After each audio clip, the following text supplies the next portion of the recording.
est au Moyen-Âge. Une femme aujourd'hui en France n'a pas le droit de choisir ses maternités, ce qui pour nous les femmes est la liberté des libertés. Personne ne nous obligera à mettre au monde des enfants par force. La preuve, les femmes quand elles ont essayé d'avorter, elles vont jusqu'à en mourir, elles vont jusqu'à devenir stériles, mais elles le font. Nous sommes toutes des avortées. Ces femmes osent rompre le silence, osent parler de l'indicible, de l'interdit, l'avortement.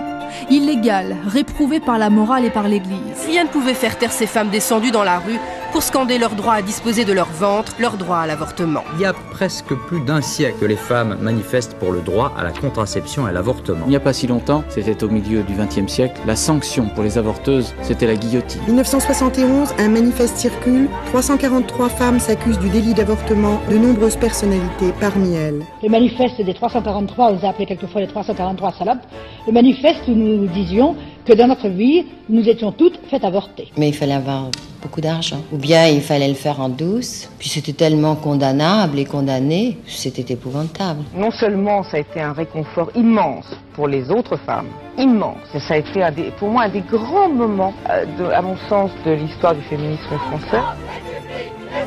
Le procès de Bobigny, l'un des moments clés du combat pour l'avortement. Marie-Claire risque la prison pour avoir avorté après un viol. À l'issue du procès, la jeune fille est acquittée. Son avocate, la féministe Gisèle Halimi, obtient l'acquittement. Un pas est franchi. Je suis très heureuse pour moi, mais tout le monde en profitera. Nous continuerons. Pour toutes les femmes. C'est un pas parce que le procès lui-même, quel qu'ait été le jugement, le procès lui-même a marqué un pas irréversible. L'avortement à l'Assemblée nationale, un problème politique, un problème de conscience qui passionne et divise les Français. Je voudrais tout d'abord vous faire partager une conviction de femme. Je m'excuse de le faire devant cette assemblée presque exclusivement composée d'hommes. Aucune femme ne recourt de gaieté de cœur à l'avortement. Il suffit d'écouter les femmes. C'est toujours un drame. Cela restera toujours un drame. L'Assemblée nationale a adopté. Le 29 novembre 1974 à 3h du matin, la loi légalisant l'avortement est votée. C'est une gigantesque victoire pour les femmes. Elles viennent d'obtenir le droit d'interrompre volontairement leur grossesse. C'est la fin d'un système qui a opprimé les femmes depuis 1920 d'une façon scandaleuse. Parce que le droit des femmes est toujours une conquête fragile. Je veux aujourd'hui que la force de ce message nous aide à changer notre Constitution, afin d'y graver la liberté des femmes à recourir à l'interruption volontaire de grossesse, pour assurer solennellement que rien ne pourra entraver ou défaire ce qui sera ainsi irréversible. Pour l'adoption, 780. Contre, 72.